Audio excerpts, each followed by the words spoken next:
second half of the 20th century, which seems awfully specific to me.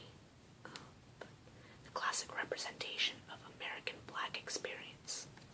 So this book is highly political in nature. It's about race relations in the first half of the 18th century, or 20th century, in the 1900s. So 1920s, 1930s, I think a little bit of the 1940s. But, so yeah, it's pre-civil rights era, in around Harlem and I think just mostly East Coast and stuff like that. But it raises a lot of questions about philosophy, about individuality versus society, nationalism, black nationalism, race relations, and politics. And I think I'm going to read you the beginning excerpt of this, and then I'm going to talk a little bit about what happens in the rest of the book, because there is a lot that goes on, and you can't entirely tell what exactly is going to happen based on the introduction. So, I'll read you the beginning, which is, I think, one of my favorite parts of the book, actually, is the beginning. I am an invisible man. No, I am not a spook like those who haunted Edgar Allan Poe, nor am I one of your Hollywood movie ectoplasms. I am a man of substance, of flesh and bone, fiber and liquids, and I might even be said to possess a mind. I am invisible, understand, simply because people refuse to see me. Like the bodiless heads you see sometimes in circus sideshows, it is as though I have been surrounded by mirrors of hard, distorting glass. When they approach me, they see only my surroundings, themselves, or figments of their imagination. Indeed, everything and anything except me. Nor is my invisibility exactly a matter of biochemical accident to my epidermis. That invisibility to which I refer occurs because of a peculiar disposition of the eyes of those with whom I come in contact. A matter of the construction of their inner eyes, those eyes with which they look through their physical eyes upon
participate in this battle royale, and this book is actually where the whole idea of the battle royale came from. So this book was written in the early 40s. I don't know when battle royale itself was written, but battle royale, now Hunger Games even, you can all link back to Invisible Man. But yeah, that's one big example. And then later on, when he's in college, he messes up and basically gets himself expelled. And out of pity, or claims to be out of pity, the college president says, "You know what? I have to expel you for this," which isn't really something he's done. It's so much as for misunderstanding race relations. Basically, I don't want to go into the full detail of it, but he gets expelled, and the college president says, "Here, I'll give you 7 letters of recommendation to give for when you apply for jobs," and he doesn't get any of these jobs, and he goes to the last one, and the guy tells him, "You know what? You're a nice guy, but I have to tell you, this letter of recommendation painted you out to be an awful fellow." And so that company gives him a job out of pity, but they give him a job making paint. So there he is, menial labor, not what he was really going for, but a job is a job. And while, again, don't want to go too deep into this part of it, but basically, while working there, there's an accident at the factory, and he gets knocked unconscious. He gets into the hospital at the paint factory, and he's lost his memory, so they use that as an opportunity to experiment with electroshock therapy on him. By this time, it's like the 30s in Harlem, so I guess that makes sense that they'd be experimenting with electroshock therapy, since that didn't show up until a couple decades later in actual medicine. But yeah, they're experimenting with him. After he gets out, he gets taken in by the black community, and he comes across this organization called the Brotherhood, and this considers of a bulk of the drama is based around the Brotherhood in this story, and it's an organization that parades as a political group which works for the socially oppressed. So at this point, it's civil rights and women's rights for the most part, and it is black and white people working together for this cause. So the Brotherhood finds him, and he joins, and he's told to basically forget his name and his past, and take on a new name, and basically erase his whole history and identity. And the Brotherhood is competing, I guess you could say competing with this group of black nationalists led by this man Ross the Exhorter, I believe.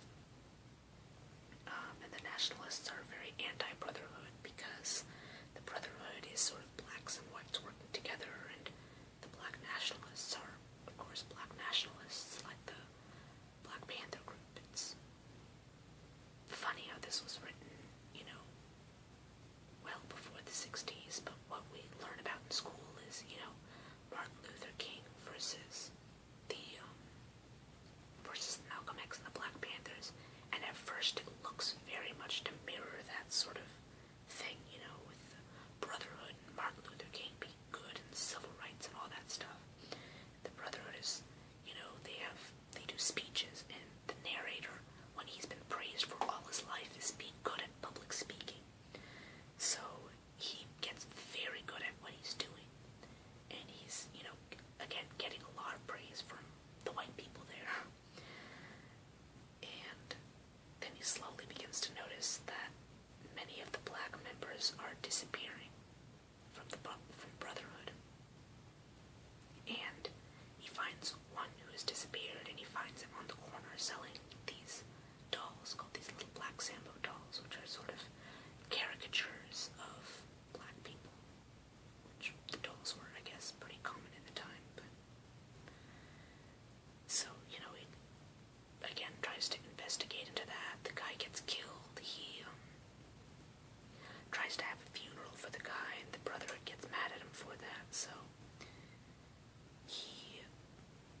some black nationalists and some of the former Brotherhood members who are all saying that the Brotherhood puts up the, civil rights and women's rights as up front, and they put the interests, ultimately they put the interests of the group before the individual, which is why they do things like making you forget your past and your name and having no ties to your past, and also why, people who do things they don't like just get kicked out.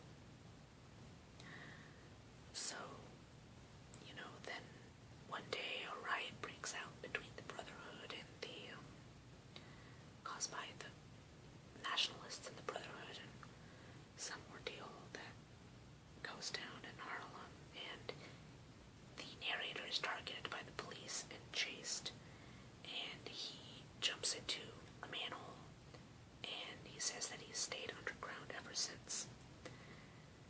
And basically, there's spark notes of the whole story, so if you're reading this for AP English like I did, that's what happens.